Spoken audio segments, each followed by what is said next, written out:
Bismillahirrahmanirrahim. Assalamualaikum warahmatullahi wabarakatuh.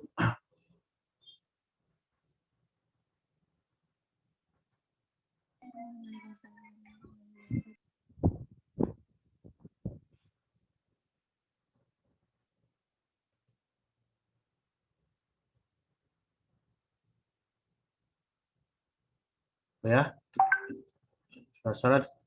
suara saya terdengar ya?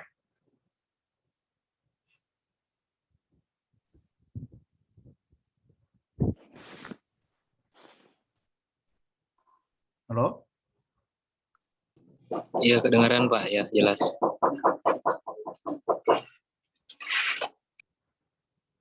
Oke, kita akan melanjutkan perkuliahan kita yang kemarin.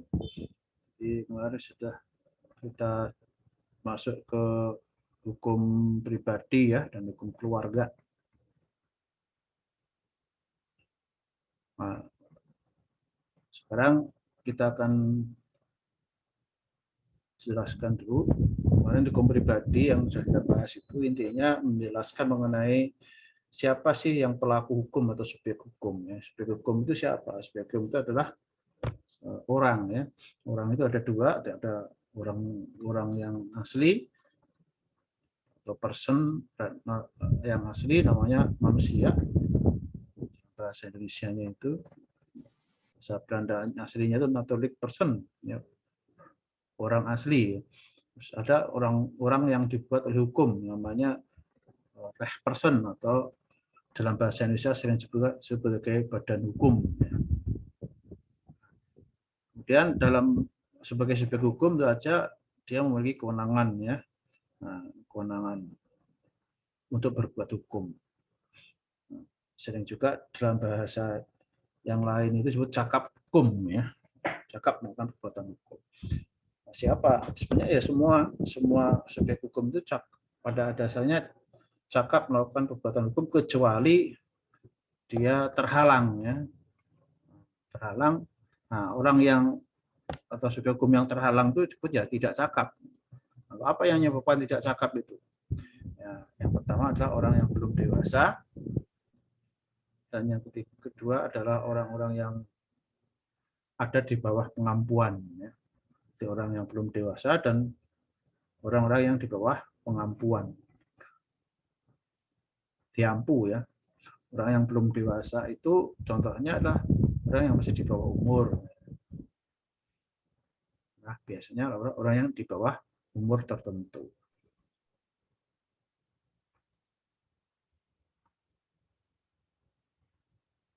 Nah, yang kedua, orang yang tiga nanti ada orang yang tidak sehat akalnya, ya. Orang yang tidak sehat akalnya.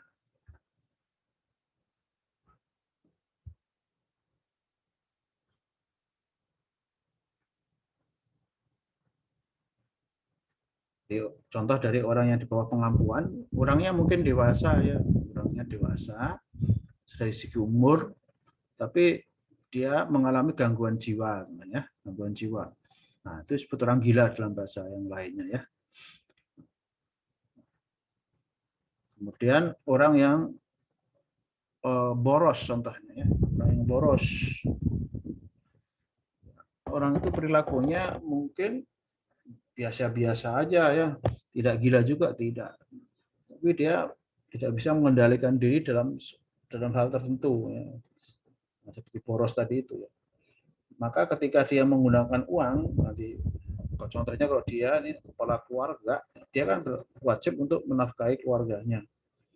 Maka orang-orang yang seperti itu, kalau dia tidak kemudian menghabiskan uangnya untuk kepentingan sendiri dan keluarganya, anak dan istrinya itu tidak dikasih nafkah, maka orang ini bisa ditaruh di bawah pengampuan, sehingga nanti hartanya itu nanti yang dimilikinya nanti bisa diarahkan ke orang lain untuk mengelolanya.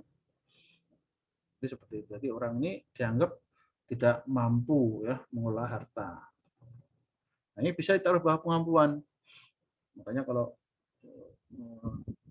ada anak atau orang tua yang melihat tidak dinafkahi, itu bisa menuntut sebenarnya di depan pengadilan supaya harta yang dimiliki oleh apa namanya bapaknya yang boros tadi itu nanti bisa dialihkan. Ya, dia menerima gaji, ya gajinya nggak bisa, yang ngambil bisa orang yang menggantikan dia di bawah kemampuan, namanya istrinya atau siapa yang ditunjuk oleh pengadilan. Nah, orang-orang seperti itu mereka tidak tidak dianggap tidak wenang atau tidak cakap melakukan perbuatan hukum tertentu ya. Tidak semua perbuatan hukum ya. Nah, contohnya kalau orang yang belum dewasa itu masih bisa dia melakukan perjanjian kerja ya tertentu ya, bisa melakukan perjanjian kerja tertentu. Nah, di dalam undang-undang tenaga kerja itu diatur kerjaan-kerjaan yang ringan dan sebagainya ya. Pada intinya dia tidak bisa melakukan pekerjaan-pekerjaan yang dilakukan oleh orang-orang dewasa ya. Nah, untuk bisa mempelajari itu nanti sudah bisa mempelajari di hukum kalau kita sudah masuk nanti ke perjanjian yang berkaitan dengan tenaga kerja. Oke ya, jadi itu orang yang kehilangan kewenangannya atau berkurang kewenangannya karena belum tidak dicakap. Itu kelompoknya ada dua, yaitu orang yang belum dewasa dan orang yang ada di bawah kemampuan. Zaman dulu ya, zaman penjajahan, perempuan yang sudah menikah juga termasuk orang yang tidak cakap. Jadi orang yang perempuan yang sudah menikah itu nanti semua perbuatan hukumnya harus dilakukan melalui suaminya ya. Zaman dulu, sekarang sudah dicabut ya ketentuan itu. Ya, itu yang mencabutnya apa? Ya undang-undang perkawinan karena sudah dalam keluarga ini, karena istri itu masih anggota keluarga, maka di dalam undang-undang keluarga yang ada dalam Undang-Undang 1 tahun 2004 itu dihapus ya, sehingga suami dan istri itu memiliki kedudukan yang sama di depan hukum. Oke, kemudian kita bicara masalah hukum keluarga. Hukum keluarga itu dibangun berdasarkan dua hubungan ya, hubungan keturunan, nasab, dan hubungan perkawinan ya. Nah, tapi yang menyebabkan terjadinya keluarga itu sebenarnya adalah perkawinan. Nanti kita akan bahas sebenarnya adalah mengenai perkawinan. Nah, keluarga ini dimulai dari sebuah perkawinan. Contohnya kalau hubungan perkawinan itu ya suami istri itu sendiri ya. Lalu mertua gitu ya, itu adalah keluarga yang karena hubungan perkawinan ya. Nah, tapi kalau anak, nah itu keturunan, ya kan? Anak keponakan itu ya karena keturunan, nah cucu dan sebagainya. Itulah yang kita sebut keluarga ya. Nah nanti tergantung hukum yang mengaturnya itu sejauh mana hubungan antara anggota keluarga dengan yang lain ya, satu dengan yang lainnya. Nah, sekarang kita lihat dulu hubungan keluarga yang berkaitan dengan perkawinan.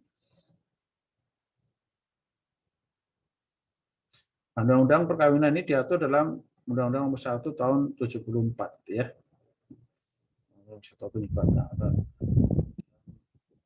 Undang-Undang Nomor Tahun 74 ini diatur mengenai bagaimana perkawinan dan keluarga itu diatur nanti ya. Nah, nanti undang-undang yang lain yaitu Kitab Undang-Undang Perdata yang mengatur masalah perkawinan, nah, itu nggak berlaku lagi. Yang berlaku adalah Undang-Undang Nomor 1 Tahun 74. Jadi kecuali peraturan KUHD, KUH Perdata atau Kitab Undang-Undang Perdata yang tidak diatur oleh Undang-Undang Nomor 1 Tahun 74. Nanti itu masih berlaku. Ya. Nah, kita tidak akan membahas 100% mengenai undang-undang ini atau keluarga ini karena memang ini hanya sebagai pengantar saja. Nah, kita akan lihat pokok-pokok pikirannya yang ada atau prinsip-prinsip yang ada dalam hukum perkawinan itu.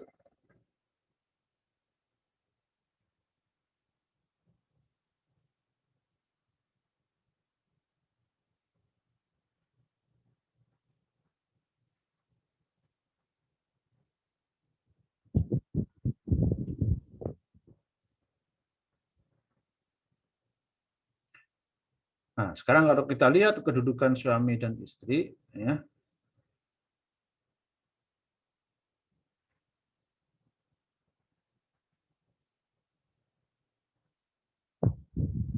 maka diatur dalam pasal-pasal yang ada di situ, ya. Pasal 34 contohnya, suami wajib melindungi istri dan memberikan segala sesuatu keperluan hidup berumah tangga sesuai dengan kemampuannya. Jadi ini maka timbullah kemudian kewajiban suami untuk memberi nafkah. Jadi kalau kita lihat Undang-Undang Nomor 174 ini memang mengacu kepada ketentuan pada umumnya, ya, di hampir di seluruh dunia yang wajib memberikan nafkah itu adalah suami, ya. Dan apa kewajiban istri? Ya, istri wajib mengatur urusan rumah tangga dengan sebaik-baiknya. Nah, jadi istilah mengatur rumah tangga. Suami kewajibannya adalah memberikan nafkah, ya. Bahasa di sini sebutnya sebagai keperluan hidup rumah tangga. Maka kalau hak dan kewajiban ini nanti tidak kewajiban-kewajiban ini tidak dijalankan oleh suami dan istri, maka suami atau istri itu boleh mengajukan gugatan ke pengadilan. Suami tidak memberi nafkah, istri tidak bisa mengatur rumah tangga dengan baik, bisa digugat di pengadilan. Nah, itu masalahnya perdata. Nah, memang itulah pokoknya suami istri itu begitu, ya. Suami istri itu begitu.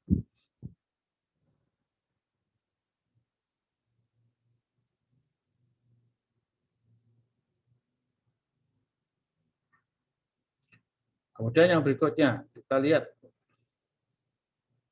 bagaimana kemudian perkawinan itu diatur dalam Undang-Undang tahun 44. Apa perbedaannya nanti dengan undang-undang yang berhubungan dengan perkawinan yang sebelumnya, yaitu yang diatur dalam KUH Perdata. Jadi sebetulnya cara pandangnya memang berbeda antara KUH Perdata dengan undang-undang perkawinan. Kalau kita lihat undang-undang perkawinan itu melihat perkawinan itu sebagai ikatan lahir batin, ya, antara seorang pria dan wanita sebagai suami istri dengan tujuan untuk membentuk keluarga. Jadi ada istilahnya tuh ikatannya bukan ikatan biasa, tapi ikatan lahir dan batin, ya. Jadi ikatan lahir batin sebagai suami istri untuk membentuk keluarga yang bahagia dan kekal, dan artinya maunya kekal dalam artian ini itu saja, ya, sampai salah satu meninggal dunia, ya. Karena kalau salah satu sudah nggak ada, ya namanya nggak ada lagi suami istri. Berdasarkan Tuhan Yang Maha Esa, artinya di sini disyaratkan adanya dasar hubungan mereka itu adalah ketuhanan Yang Maha Esa. Jadi dasarnya adalah agama sebetulnya dan kepercayaan kalau sekarang dengan begitu, ya. Makanya itulah dari pasal ini muncul ketentuan bahwa sebuah perkawinan itu baru sah kalau dilaksanakan berdasarkan agama dan kepercayaan masing-masing. Kalau hukum perkawinan menurut hukum perdata, ya, adalah perkawinan itu ya hubungan perdata aja, ya, hubungan perdata aja, bukan hubungan lahir batin, ya, hubungan perdata, ya, hak perdata, ya, hubungan perdata, hubungan yang menyangkut masalah material aja, gitu.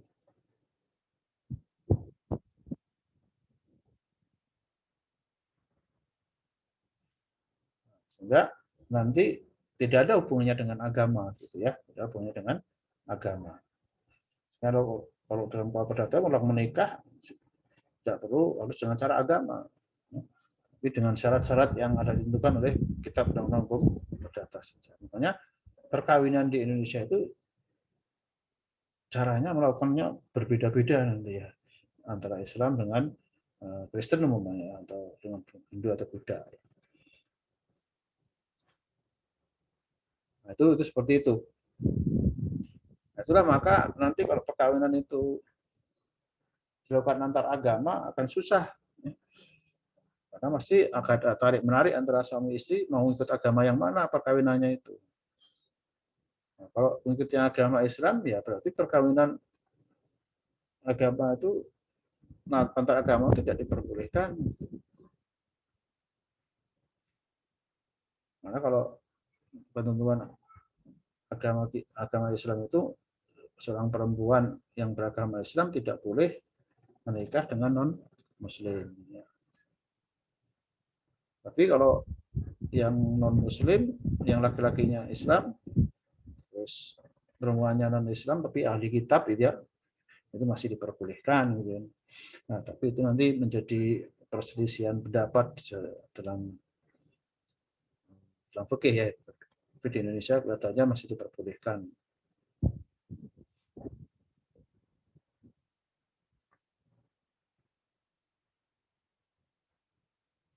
Ya, jadi itulah perbedaan dari perkawinan di Indonesia sekarang ini dengan kalau kita lihat antara hukum perkawinan yang lama dengan undang-undang tahun 70.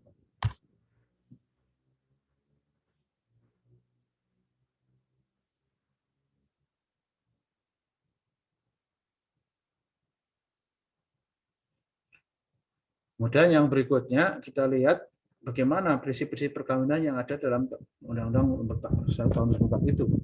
Yang pertama, perkawinan itu adalah ikatan lahir batin, jadi yang sudah kita jelaskan. Dan yang kedua, perkawinan adalah sah apabila dikawinkan menurut agama dan kepercayaannya masing-masing, tadi sudah kita jelaskan ya. Nah, yang ketiga, setiap perkawinan harus dicatat menurut perundang-undangan. Ini yang menjadi sahnya perkawinan menurut negara ya. Jadi perkawinan menurut agama tadi itu tidak cukup, tapi untuk bisa menjadi perkawinan yang sah menurut negara harus dicatat. Dan negara ini berfungsi di sini untuk mencatatnya itu ya. Fungsi negara di sini adalah mencatat perkawinan itu sehingga kemudian mencatatnya dalam bentuk akad dalam bentuk akte nikah ya. Makanya kalau saudara nanti menghadapi persoalan terkait perkawinan ini, jangan lupa akte nikah itu menjadi bukti yang sah, dan kalau tidak ada akte nikahnya ya bisa oleh negara bisa dinyatakan tidak sah, belum sah ya, perkawinan. Hanya kalau perkawinan siri atau perkawinan di bawah tangan itu akibatnya bisa secara hukum nanti hukum nasional kita bisa ditolak itu ya, dan kalau ada tuntutan atau gugatan di pengadilan bisa menolaknya. Kenapa ya? Karena belum ada pengesahannya oleh negara. Kemudian suami istri memiliki kedudukan yang seimbang ya. Jelas saya bisa jelaskan ya. Dalam suatu perkawinan seorang pria hanya boleh mempunyai seorang istri. Nah, ini prinsipnya ya. Prinsip perkawinan kita ini adalah monogami, bukan poligami. Poligami itu suatu penyimpangan dianggapnya dalam undang-undang ini. Karena prinsip undang-undang ini seorang pria punya satu istri dan seorang wanita hanya boleh mempunyai satu orang suami. Tapi ada tapinya ya. Dengan kondisi dan syarat-syarat tertentu, seorang pria boleh beristri lebih dari seorang. Nah, tentu saja ini tergantung dari agamanya ya. Boleh dan tidaknya. Kalau agama tidak memperbolehkan ya nggak bisa. Contohnya mungkin di agama Katolik nggak tahu, mungkin tidak diperbolehkan. Ya, tapi kalau di agama Islam itu kan diperbolehkan. Yang berikutnya, perceraian hanya dapat dilangsungkan berdasarkan alasan yang telah ditentukan. Nah, karena perkawinan itu dilaksanakan dengan disaksikan dan dicatat oleh negara, maka nanti perceraian juga dilakukan di depan negara ya. Nah, jadi tidak boleh dilakukan di rumah gitu ya. Supaya perceraiannya itu juga sah. Ya. Dan alasannya juga harus sesuai dengan alasan yang diperbolehkan. Nah, karena diperbolehkan apa? Oleh agamanya masing-masing juga. Gitu. Ya. Dan yang tidak bertentangan dengan Undang-Undang Nomor 1 Tahun 74 tadi. Kemudian kalau terjadi perceraian dan mempunyai anak, maka anak ini masih mempunyai hubungan dengan kedua orang tuanya. Jadi kewajiban nafkah dari seorang bapak itu tidak putus karena perceraian, dan kewajiban ibunya untuk mendidiknya, untuk untuk mengasuhnya juga tidak putus, gitu ya. Jadi masing-masing masih punya kewajiban terhadap anaknya, sehingga anaknya itu jadi dewasa, ya. Jadi anak itu masih punya hak, walaupun orang tuanya bercerai, masih punya hak nafkah dari bapaknya, ya, dan hak asuh dari ibunya.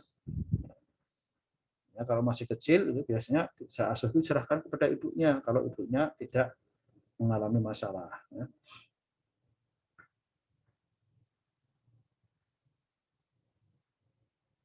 Kemudian diperbolehkannya membuat perjanjian perkawinan. Jadi sebelum atau pada waktu dilangsungkan perkawinan itu boleh ada perjanjian, ya. Perjanjian tertentu untuk apa, ya? Mungkin untuk apa namanya, memberikan ikatan yang lebih antar selain yang ditentukan oleh undang-undang. Contohnya nanti dalam pembagian harta gono gini kalau bercerai, ya, itu bisa saja ditentukan dalam perjanjian perkawinan itu. Atau bagaimana kepemilikan hartanya. Karena kalau dalam Undang-Undang Nomor Tahun 74 itu nanti harta setelah menikah itu jadi milik bersama, ya. Tapi bisa saja nanti kemudian di perjanjian dari milik pribadi seperti yang saya jelaskan kemarin. Nah, itu seperti itu. Kemudian yang berikutnya, harta ini pada prinsipnya ini menjadi harta gono gini tadi setelah perkawinan. Tentu saja tidak semua harta yang jadi harta bersama itu. Harta yang dibawa oleh seorang istri dan suami itu tetap masih hartanya masing-masing. Sebelum menikah itu dia membawa harta, maka harta bawaan itu masih milik masing-masing.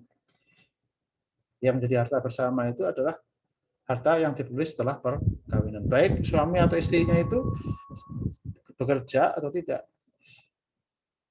Istri atau suami bekerja atau tidak, makanya ketika setelah menikah, harta itu yang diperoleh setelah menikah, harta itu menjadi milik bersama.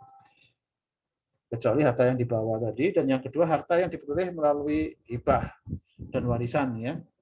Nah, hibah dan warisan dari keluarga biasanya, ya, itu menjadi hak masing-masing.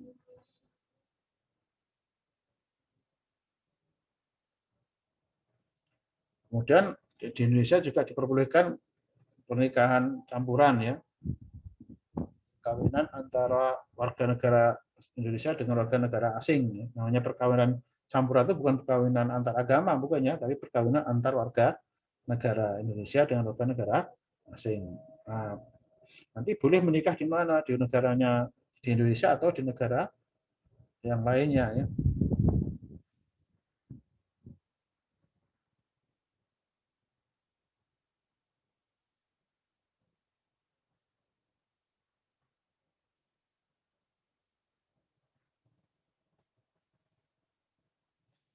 Kemudian anak yang sah adalah anak yang dilahir atau sebagai akibat perkawinan yang sah. Jadi di Indonesia ini agak berbeda mungkin dengan prinsip yang ada di dalam Islam itu, ya. Anak sah itu adalah anak yang lahir atau sebagai akibat perkawinan.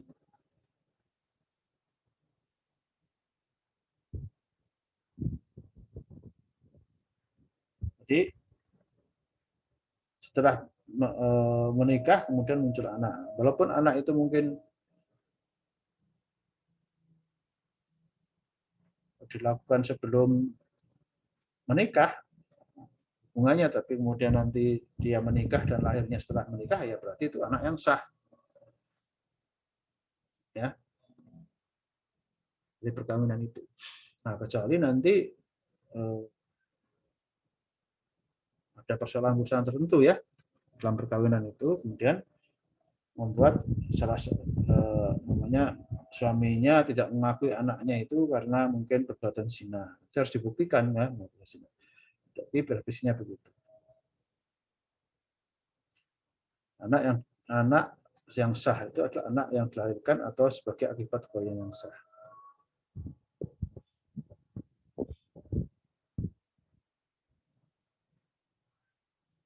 Oke, berikutnya kita lihat syarat-syarat perkawinan ya. Pertama, ada persetujuan dua calon mempelai. Jadi karena perkawinan merupakan perjanjian, maka harus ada persetujuan antara calon suami dan calon istri. Bukan antar orang tua ya, bukan wali ya.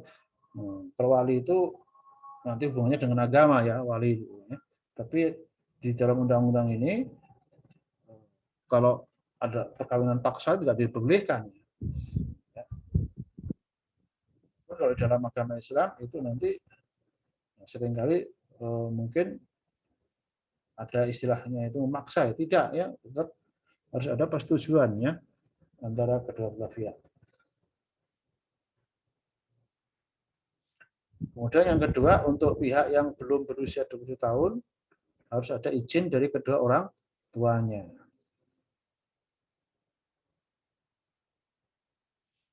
Ya, itu.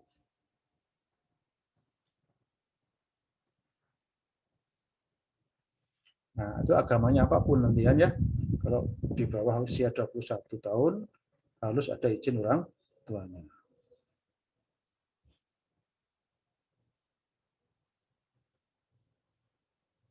Ya. Nah, yang berikutnya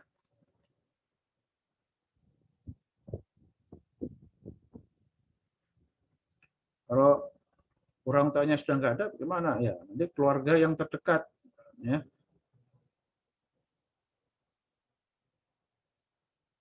atau walinya, ya. Nah, ini disebutkan wali atau keluarga yang punya hubungan darah lurus ke atas, kecuali agamanya mengatur lain, ya. Jadi nanti makanya ada hubungannya dengan agama nanti, ya.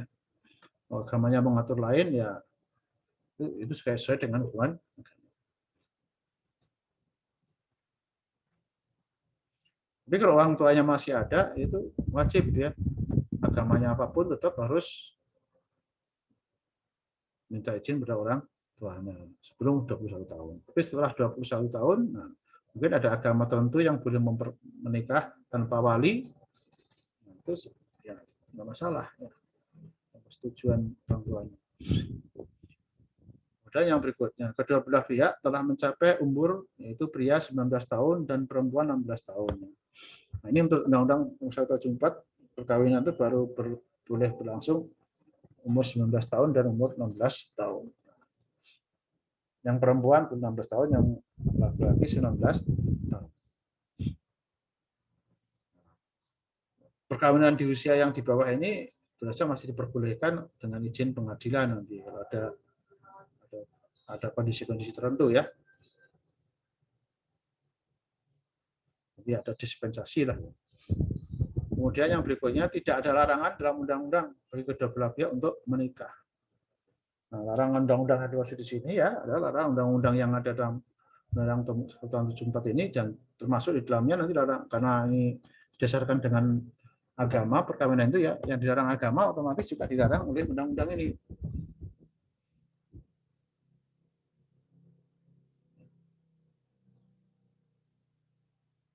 Kemudian salah satu pihak, calon laki-laki atau calon mempelai laki-laki dan perempuan itu tidak terikat dalam perkawinan. Nah, kecuali yang perkawinan poligami ya. Itu boleh laki-laki yang sudah menikah itu beristri kembali. Nah, hal ini diatur dalam agama ya. Kalau agamanya memperbolehkan ya silahkan, kalau tidak memperbolehkan ya tidak boleh. Kemudian untuk seorang yang wanita yang pernah bersuami harus lewat waktu tunggu. Jadi ada istilahnya waktu menunggu untuk istri. Ini waktu tunggu itu apa intinya? Waktu tunggu itu untuk memastikan apakah istrinya itu hamil atau tidak ya. Karena nanti kalau dia namanya bercerai dalam kondisi hamil, nanti kan nggak jelas tuh ketika lahir itu nanti siapa yang berkewajiban untuk memberi nafkah. Ya, gitu. Itu seperti itu. Nah, karena itu harus ada waktu tunggu. Nah, kalau sudah waktu tunggunya selesai dan memang tidak kelihatan hamil, karena hamil ini kadang-kadang ada yang tersembunyi, ya, itu ada orang yang nggak tahu hamilnya. Makanya kalau hamil itu harus diberi jeda waktu ya untuk mengetahuinya, itu dikasih jeda waktu ini 3 waktu iddah ya. Nah, waktu iddah itu kalau perceraian karena kematian, putus karena kematian, maka ditetapkan ini 130 hari. Ya. Kalau putus karena perceraian itu tiga kali suci. Haid ya, maksudnya 3 kali siklus haid ya. Atau sekurang-kurangnya 90 hari. Ya. Kemudian kalau dalam kondisi hamil sampai melahirkan ya, kalau istrinya itu hamil itu sampai melahirkan.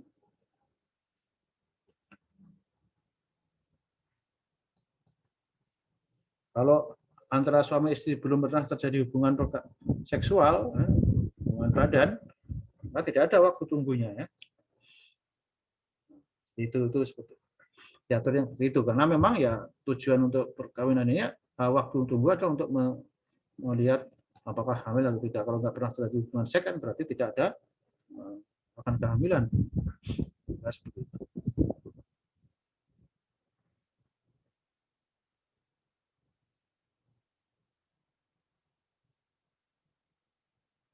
Nah, untuk masa perceraian itu, untuk masa tunggu ketika bercerai dihitungnya ketika ada putusan pengadilan ya. Kalau misalnya itu di rumah ya nggak diakui, nanti yang diakui adalah keputusan yang dibuat di depan pengadilan, yang disahkan di pengadilan.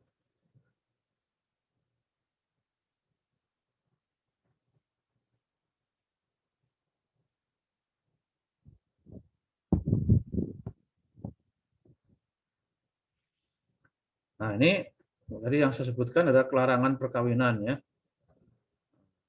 Ada hubungan darah itu dilarang melakukan perkawinan garis lurus ya, ini nasab ya keturunannya, garis keturunan lurus ke bawah atau ke atas. Ya. Ke atas itu contohnya ya, makanya seorang laki-laki itu tidak boleh mengawini ibunya ya, tidak boleh neneknya, buyutnya dan seterusnya itu ke atas ya. Ke bawah ya, seorang laki-laki tidak boleh mengawini anaknya ya, cucunya dan seterusnya. Itu namanya lurus ke atas, lurus ke bawah. Kalau ada menyamping, seorang laki-laki tidak boleh mengawini saudaranya ya saudaranya. Atau saudara orang tuanya ya. Atau saudara neneknya dan sebagainya, itu tidak boleh. Itu ke samping. Begitu juga hubungan semenda itu dilarang juga ya. Namanya seorang suami tidak boleh menikahi mertuanya ya, anak tirinya ya, menantunya ya, ibu atau bapak tirinya, itu nggak boleh. Kemudian sesusuan ya, saudara sesusuan juga tidak boleh menikah.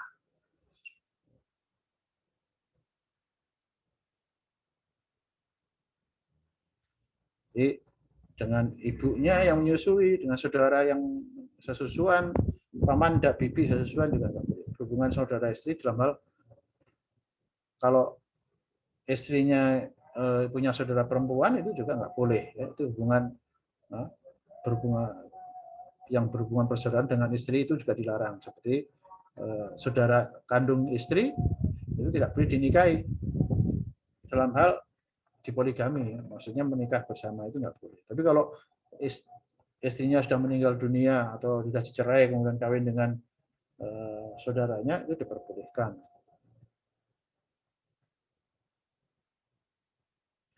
Jadi kalau lebih istri dari satu tidak boleh mengumpulkan istri yang dengan yang hubungan persaudaraan dengan istri yang lain. Ya, makanya kakak beradik itu dikawini dalam kondisi bareng-bareng nggak boleh ya. Itu juga dengan saudara bibiknya istri ya. Ya, dan kemenakan istri ya, bibik dan kemenakan nggak boleh disatukan. Kemudian hubungan yang oleh agama dan peraturan lainnya dilarang. Nanti kalau di undang-undang yang lain ada pelarangan mengenai hubungan perkawinan antar itu ya tidak boleh, berarti ya tidak boleh.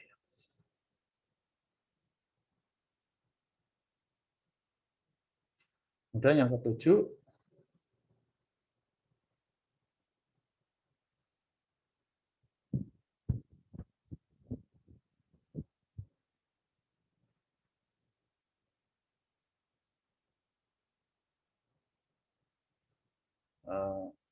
yaitu orang yang menikah terhadap orang menikahi orang yang sudah menikah gitu ya.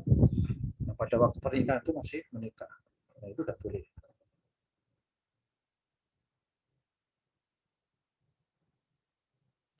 Kemudian bekas suami istri itu tidak boleh menikah juga. Sudah bercerai, kemudian menikah lagi itu tidak boleh. Kecuali nanti dalam agamanya perbolehkan ya, bila istrinya itu sudah menikah lagi seperti di agama Islam itu ada kasus istrinya menikah lagi, setelah dicerai menikah lagi dengan orang lain lalu bercerai. Setelah bercerai itu baru boleh menikah lagi.